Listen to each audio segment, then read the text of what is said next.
Hello नमस्कार दोस्तों, आज हम देखेंगे यूनियन एंड इट्स टेरिटरी, यानी कि संघ और उसके क्षेत्र। संघ और उसके क्षेत्र। ये संघ क्या है? संघ जो है वो राज्यों से मिलकर बना है, और जब राज्यों से मिलकर बना है तो हमारे पास जितने राज्य होंगे, मान लीजिए 28 या 29, उन सबको मिला करके जो बनता है वो कहलाता है संघ। और संघ के क्षेत्र प्लस जो और भी टेरिटरीज है जो यूनियन के मतलब कंपोनेंट नहीं है, जैसे स्टेट ही होना चाहिए यूनियन के तौर पर। तो जैसे यूटीज़ हो गए, union territories plus acquired territories, है ना। तो हम देखेंगे कि आर्टिकल 1 से लेकर के 4, 1 से 4, अनुच्छेद 4, 1 से 4 के बीच में भाग 1, संविधान के भाग 1 में यूनियन और इसके उसके क्षेत्र के बारे में बताया गया है। तो यूनियन ऑफ स्टेट देखते हैं। आर्टिकल 1 अनुच्छेद 1 describe that India that is Bharat as union of state. क्या इंडिया या भारत जो है वो क्या होगा? Union of state rather than a federation of state. मतलब यहाँ क्लियरली कह दिया है कि यूनियन ऑफ स्टेट ही होगा, इसलिए आगे लिख भी दिया rather than federation of state. Federation of state समझने की गलती ना की जाए।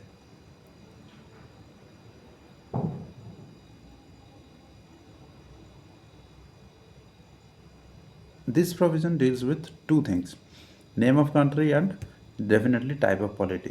तो नेम पहला ही कह दिया कि इंडिया दैट इज़ भारत। क्या होगा? इंडिया क्या होगा? भारत, या भारत इंडिया होगा, ठीक है। दोनों ही नाम लिए गए। और टाइप ऑफ पॉलिटी में यूनियन ऑफ स्टेट जब हमने कहा तो इसका नेचर पता चल गया कि this is not a federation, and जहाँ पे कि फेडरेशन का मतलब है कि जहाँ पे स्टेट्स एग्रीमेंट के थ्रू नहीं आए हैं, एग्रीमेंट के थ्रू नहीं है। तो ये यूनियन शब्द का इस्तेमाल करने के पीछे भीमराव अंबेडकर का जो तर्क था वो ये कि राज्य जो हैं संघ से अलग नहीं हो सकते, जैसा कि फेडरेशन में हो सकता है ना। Country is described as union although its constitution is federal in structure. हमने यूनियन की तरह डिस्क्राइब किया है ऑफिशियली और फॉर्मली, हमने यूनियन शब्द का इस्तेमाल किया है, हालांकि हमारा जो स्ट्रक्चर है वो फेडरल है। अब ये क्या दो राय बनता है? यूनियन शब्द इसलिए लिया ताकि स्टेट्स अलग ना हो, और फेडरल शब्द इसलिए लिया क्योंकि हमने जो पॉलिटी का स्ट्रक्चर रखा है स्टेट और सेंटर के बीच, जो डिस्ट्रीब्यूशन ऑफ पावर है वो बिल्कुल दो अलग अलग यूनिट के बीच जो पावर डिफरेंसेस होते हैं और डिस्ट्रीब्यूशन होते हैं वो उस सीमा को, क्योंकि हमने यहाँ क्लियरली यूनियन और स्टेट, फेडरेशन शब्द इसलिए इस्तेमाल किया है क्योंकि जो सेंटर है और स्टेट है इन दोनों के बीच जो है शक्तियों का बंटवारा बड़े व्यवस्थित ढंग से हुआ है और क्लियर कट लाइनिंग है, और इवन दो इन रिटन फॉर्म है। कहाँ पे? कॉन्स्टिट्यूशन में खुद संविधान ही लिखित तौर पर शक्तियों का बंटवारा कर देता है, इसलिए इन स्ट्रक्चर ये फेडरल स्ट्रक्चर है। कंट्री क्या है? हमारा फेडरल है। तो हम नहीं कहेंगे कि जो सेंटर है वो सुप्रीम है और स्टेट जो है वो सबऑर्डिनेट है। दोनों के बीच शक्तियों का बंटवारा है और दोनों अपने अपने मामलों में स्वाधीन है ना। हालांकि इमरजेंसी सिचुएशन में स्टेट को सेंटर के अधीन आना ही पड़ता है, and there is nothing wrong with it because this is the matter of national security and definitely other core related issues. Country is describe, okay. According to B R Ambedkar, मैंने जैसा कि कहा यूनियन फेज को लिया गया है because of union जो है वो टूट नहीं सकता है ना। Now the country is an integral whole and divided into different states only for the convenience of administration. तो जो देश है हमारा उन सभी राज्यों को मिलाकर बना है, और राज्यों को तोड़ा या बांटा इसलिए गया है ताकि प्रशासन में हमें सुविधा हो, आसानी हो। According to article 1 the territory of India can be classified into 3 categories. Territory of India, पहला तो हमने देख लिया कि यूनियन ऑफ स्टेट्स की territories of states, like territory of India can be classified into territory of state, जो कि कुछ और नहीं बल्कि यूनियन ऑफ इंडिया ही है। और यूनियन टेरिटरीज, यूनियन टेरिटरीज क्या है? जो स्टेट के कंट्रोल से बाहर है बट सेंटर के कंट्रोल में है ना, सेंटर के कंट्रोल में, union territories. Territories, third one is territories that may be acquired by government of India at any time bye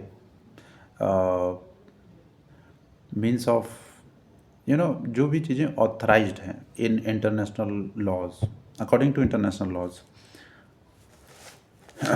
next हम देखेंगे कि the names of state and union territories and their territorial extent are mentioned in first. Okay, so राज्यों के नाम और उनके जो extent हैं, राज्यों का क्षेत्र कहाँ तक जाता है, उनकी सीमाएं कहाँ तक है देश के भीतर ही, इसका जो विवरण है वो हमें संविधान के अनुसूची 1 में जो शेड्यूल है, हमने संविधान को कई भागों में बांटा है। जाहिर तौर पे क्लासिफिकेशन चीज़ों को आसान बना देता है, इसलिए हमने भागों में बांटा है। दूसरा, हमने कुछ शेड्यूल्स भी बनाए हैं कॉन्स्टिट्यूशन में ही, ताकि हम जो लंबे विस्तार की चीज़ें हैं उसे शेड्यूल में डाल सकें और फिर हम जाकर वहाँ पे देख सकें कि इसका डिटेल क्या है, बजाय कि संविधान को ही हम खींच पेंच करते रहें कि एक ही जगह पे जैसे होता है ना, आप एक ही पेज में 10 पेज का नोट बनाने की कोशिश करोगे तो क्या होगा। So that's why schedules are important to be in a very specific manner, हमें डिटेल में डिस्कशन करने का मौका मिल जाता है। तो दिस इज़ ऑल अबाउट कि स्टेट और उनके टेरिटोरियल एक्सटेंट के बारे में शेड्यूल 1 में डिस्कस किया गया है। ऑल स्टेट्स जो हैं वो सेम, मतलब देखा जाए संविधान के अनुसार, संविधान की नज़रों में सभी राज्यों को समान दर्जा दिया गया है, एक्सेप्ट इन फ्यू सर्कमस्टांसेस। हमने कुछ राज्यों को विशेष भी दर्जा दिया है, विशेष दर्जा भी दिया है, जैसे कि महाराष्ट्र, गुजरात, नागालैंड, असम, मणिपुर, आंध्र प्रदेश, तेलंगाना, सिक्किम, मिजोरम, अरुणाचल, गोवा, कर्नाटक। मतलब देखा जाए तो कुछ ही स्टेट को छोड़ा गया, बाकी सबको ही स्पेशल स्टेटस दिया गया।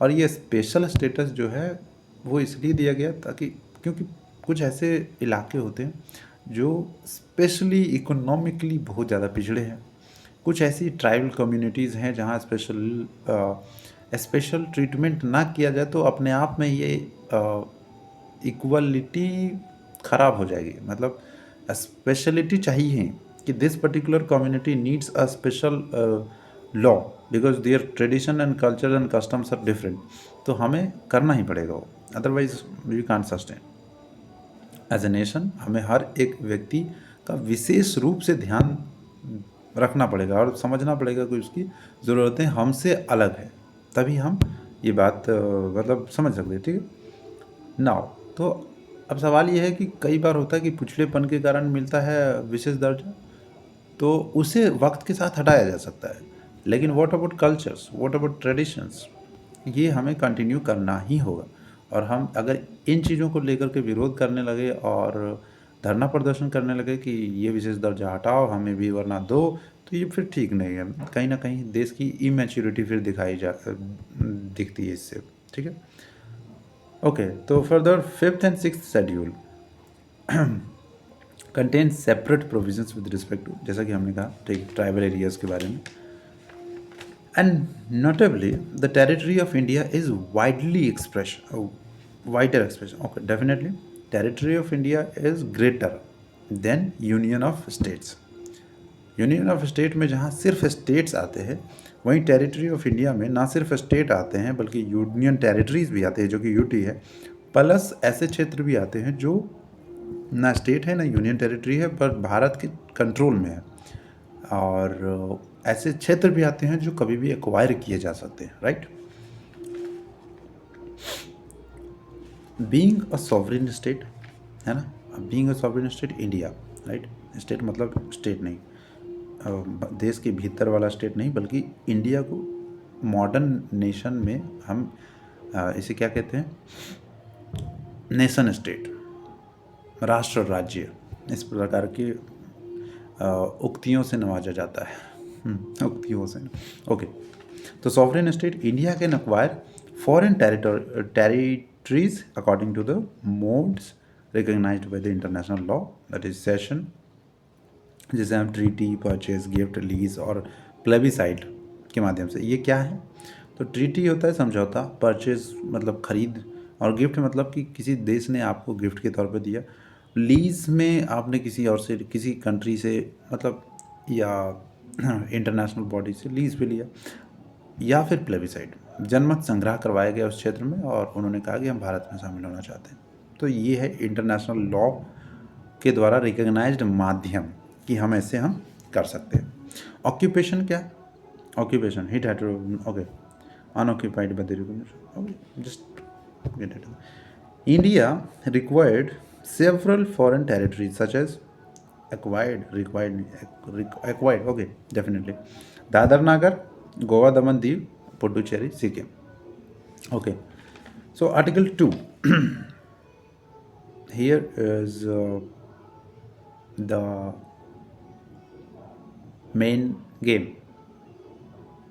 देखो भाई, आर्टिकल 2 जो है वो पार्लियामेंट को एम्पावर करता है कि एक नया स्टेट, यूनियन ऑफ स्टेट में एक नया स्टेट को जोड़ा जाए। मतलब डेफिनेटली वो स्टेट जो यूनियन ऑफ स्टेट का पार्ट यानी भाग नहीं है। और ये कैसे बनेगा? देश के बाहर होगा। जैसे सिक्किम यूनियन ऑफ स्टेट बन गया, एडमिशन इनटू द यूनियन। तो ये एम्पावर करता है आर्टिकल 2 पार्लियामेंट को कि ऐसा वो कर सकती है।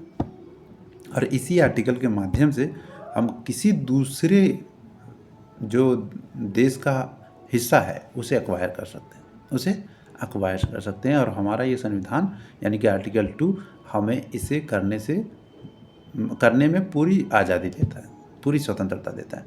तो हम अगर ऐसा कुछ करते हैं या सरकार हमारी ऐसा कुछ करती है तो कभी भी ये असंवैधानिक नहीं होगा, है ना।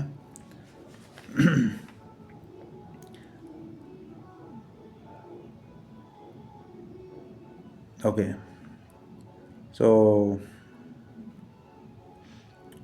यहाँ तक आज रखते हैं, बाकी हम देखते हैं। बाकी पतली कमरिया बज रहा है। पतली